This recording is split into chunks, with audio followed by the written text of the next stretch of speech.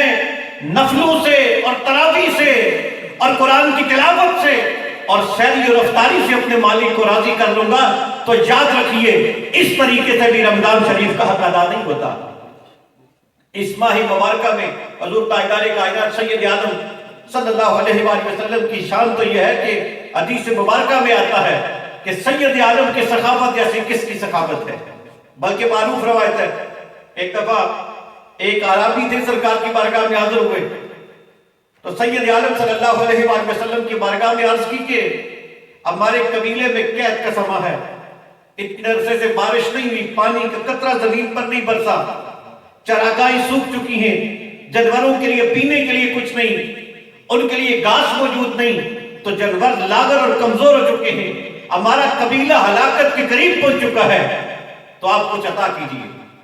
تو حضور رحمت عالم صلی اللہ علیہ وآلہ وسلم کی سخاوت دیکھیے، ہم میں سے اگر کسی سے کوئی سوال بھی کرے تو ہم کیا دے سکتے ہیں؟ 100-200 روپیہ اس کو پیش کر دیں گے، 1000-2000 دے دیں گے، اگر کوئی بہت بڑا سخی ہو تو 1,00,000-2 لاکھ دے دے گا، لیکن یہ رحمت عالم کی سخاوت ہے۔ سرکار کی بارگاہ میں عربی نے سوال کیا، اپنے قبیلے کی حالت کو بیان کیا، قحط کا بیان کیا، تو تاجدار کائنات نے فرمایا کہ یہ 2 پہاڑوں کے درمیان جو وادی ہے اس میں جتنی بکری ہیں ساری اس عربی کو دے دو۔ آپ اور کیجئے، 1-2 بکریوں کی بات نہیں تھی، ایک ریوڑ کی بات نہیں تھی، پہاڑوں کے درمیان وادی میں جتنی بکریاں تھیں حبیب خدا نے فرمایا کہ ساری اس عربی کو عطا کر دی جائے۔ اور اس وقت عربی نے جب رحمت عالم صلی اللہ علیہ وآلہ وسلم کی سخاوت کی یہ شان دیکھی، سرکار کی عطا کا یہ انداز دیکھا، تو اپنے قبیلے کی طرف جب واپس لوٹا تو اس نے اپنے قبیلے والوں کو پکار کر کہا، اس نے کہا میرے قبیلے والوں محمد عربی کا کلمہ پڑھ لو، اس لیے کہ محمد عربی کی شان یہ ہے کہ محمد جب عطا کرتے ہیں تو پھر یہ نہیں دیکھتے کہ ان کے پاس پیچھے باقی کیا بچے گا۔ یہ سید عالم صلی اللہ علیہ وآلہ وسلم کی شان عطا ہے، وہ آقا جس کی سخا کا یہ انداز ہے، جس کی عطا کا یہ انداز ہے، وہ رحمت عالم۔ صحابہ فرماتے ہیں کہ یوں تو سید عالم صلی اللہ علیہ وآلہ وسلم کی سخاوت کسی وقت بھی دیکھیں تو بے مثال اور ممتاز ہی نظر آتی تھی، لیکن رمضان شریف میں تو آپ برستی بارش کی طرح سخاوت فرمایا کرتے تھے۔ گرامی محترم حاضرین، تو اس ماہ مبارکہ کو سرکار نے شہر المواسات قرار دیا۔ یہ صرف روزوں کا مہینہ نہیں ہے، یہ صرف صبر کا مہینہ نہیں ہے، بلکہ آقا فرماتے ہیں کہ ہمدردی کا مہینہ ہے، یہ غمخواری کا مہینہ ہے۔ اور جب ہم غمخواری کی بات کرتے ہیں، ہمدردی کی بات کرتے ہیں، تو بات کنبے سے شروع ہوتی ہے، اور پھر جہاں تک انسان کو اللہ نے نواز رکھا ہو، انسان کو وہاں تک اپنی ذمہ داری ادا کرنی چاہیے۔ اور پھر حضور رحمت عالم صلی اللہ علیہ وآلہ وسلم نے جہاں روزے دار کی عظمت کو بیان کیا، روزہ رکھنے کی فضیلت کو بیان کیا، روزے کے آداب کو بیان کیا، روزے کے احکام کو بیان کیا، وہاں پہ سید عالم صلی اللہ علیہ وآلہ وسلم نے روزہ افطار کرانے کے اجر کو بھی بیان کیا۔ نبی رحمت صلی اللہ علیہ وآلہ وسلم نے ارشاد فرمایا اسی حدیث مبارکہ میں، اسی خطبے میں سرکار کا یہ جملہ بھی ہے جو حضرت سیدنا سلمان فارسی رضی اللہ تعالیٰ عنہ نے روایت کیا کہ کریم آقا فرماتے ہیں من فطر فیہ صائما کان لہ مغفرۃ لذنوبہ او کما قال علیہ الصلوۃ والسلام۔ سرکار نے فرمایا جو اس ماہ مبارکہ میں روزے رکھے اللہ اس کو بھی بخشتا ہے، اور جو کسی کو روزہ افطار کروا دے اللہ اس کو بھی بخش دیتا ہے۔ ہم تو افطاری کا اہتمام کرتے ہیں، لیکن یاد رکھیے ثواب نیت کے مطابق عطا کیا جاتا ہے۔ بندہ افطاری کا اہتمام کرے لیکن نیت فقط یہ ہو لوگوں کو دکھانا کہ اہتمام بہت اچھا کیا تھا، اب آپ کو راضی کر دینا، تو افطاری تو ہو جاتی ہے لیکن اس کا اجر انسان کو نصیب نہیں ہوتا۔ اجر اس کو نصیب ہوتا ہے جو مالک کی رضا کے لیے افطاری کا بندوبست کرتا ہے، کیونکہ وہ مالک یہ نہیں دیکھتا کہ اہتمام کتنا کیا گیا، فروٹ کتنی قسموں کے رکھے گئے، کھانے کتنی قسموں کے تھے، ڈشیں کون کون سی تھی، وہ تو دل دیکھتا ہے کہ اخلاص کتنا تھا۔ دسترخوان انواع کے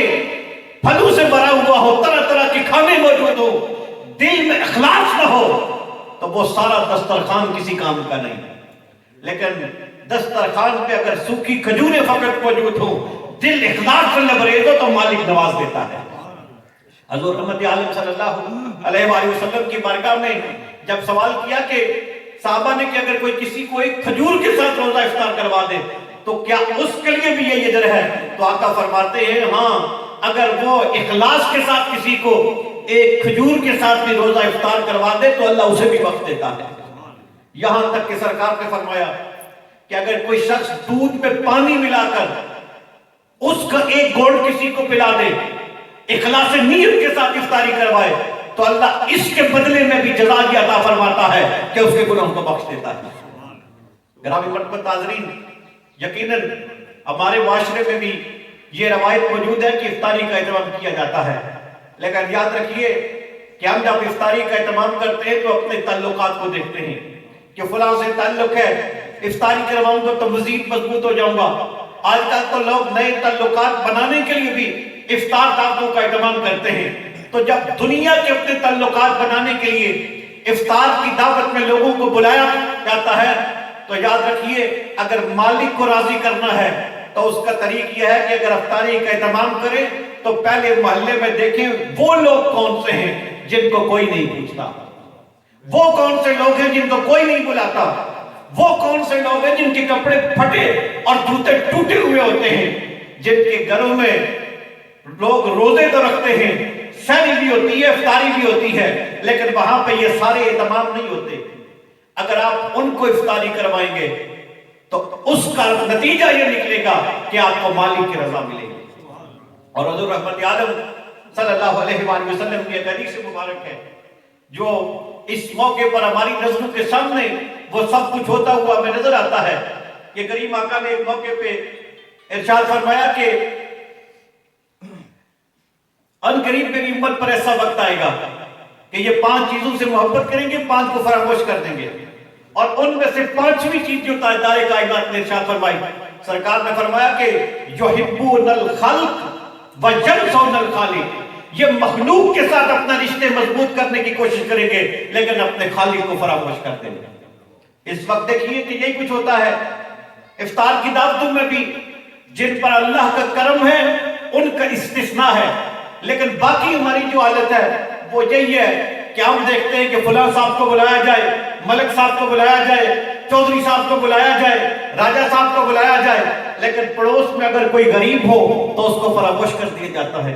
رشتہ داروں میں کوئی کمزور ہو تو اس کو فراموش کر دیا جاتا ہے۔ تو ایسی دعوتیں دنیا والوں کے نزدیک تو شاید داد و تحسین کا سبب بن جائے، لیکن مالک کی بارگاہ میں ایسی افطار دعوتوں کی کوئی وقت نہیں ہوتی۔ تو اس رمضان شریف میں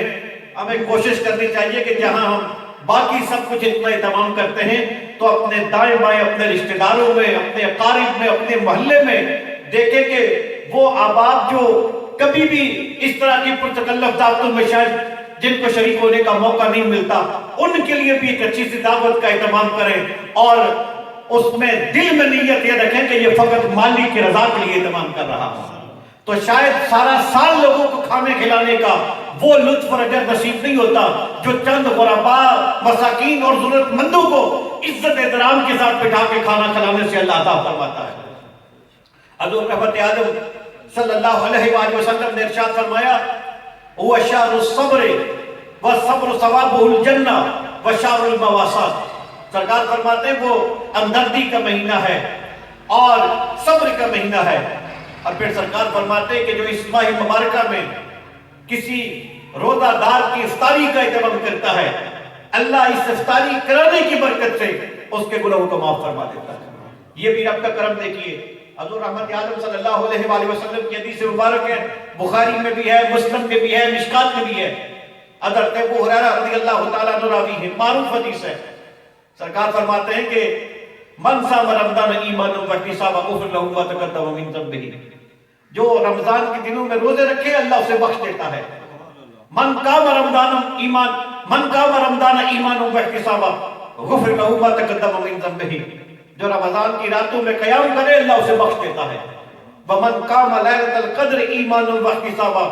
غفر لہ ما تقدم من ذنبہ، اور جو لیلۃ القدر کو زندہ رکھے اللہ اس رات کی عبادت کی برکت سے بھی اسے بخش دیتا ہے، اس کے گناہوں کو معاف فرما دیتا ہے۔ اور پھر یہ وہ مہینہ ہے جس کے بارے میں حضور رحمت عالم صلی اللہ علیہ وآلہ وسلم نے ارشاد فرمایا کہ اذا دخل رمضان فتحت ابواب الجنہ وغلقت ابواب جہنم وسلسلت الشیاطین، او کما قال علیہ الصلوۃ والسلام۔ سرکار فرماتے ہیں جب یہ مبارک مہینہ شروع ہوتا ہے تو جنت کے دروازے کھول دیے جاتے ہیں، جہنم کے دروازے بند کر دیے جاتے ہیں، اور شیطان کو بیڑیاں ڈال دی جاتی ہیں۔ اب غور کیجئے کہ اس ماہ مبارکہ کا ماحول کیسا نورانی ہے کہ جنت کے دروازے کھلے ہوئے ہیں، دوزخ کے دروازے بند ہیں، انسان کو بہکانے والا شیطان اس کے پاؤں میں بیڑیاں ڈال دی گئی ہیں، اور پھر نیکیوں کے اجر میں اضافہ کر دیا گیا۔ کوئی نوافل ادا کرے تو ثواب فرض کا عطا کیا جاتا ہے، کوئی فرض ادا کرے تو ثواب 70 گنا ادا کیا جاتا ہے۔ تو اب غور کیجئے کہ اس ماہ مبارکہ میں بھی اگر انسان غفلت کی چادر تان کے سویا رہے تو یہ انسان کی کتنی بدبختی ہے۔ اور کسی شاعر نے کہا تھا کہ موسم اچھا، پانی وافر مٹی کی زرخیز، پھر بھی جس نے کھیت نہ سینچا وہ کیسا دہقان، کہ انسان کے پاس زرخیز زمین بھی موجود ہو، موسم بھی سازگار ہو، پانی بھی بہت ہو، اور انسان اس کے باوجود اگر اپنی زمین پر محنت نہ کرے، فصل کاشت نہ کرے، تو وہ انسان کسی اجر کی توقع تو نہیں کر سکتا۔ اس سے بڑھ کر بدبخت کون ہو سکتا ہے؟ اب رمضان جیسا مہینہ، رب کی رحمت اتنی عروج پر، اور بندہ اس ماہ مبارکہ کے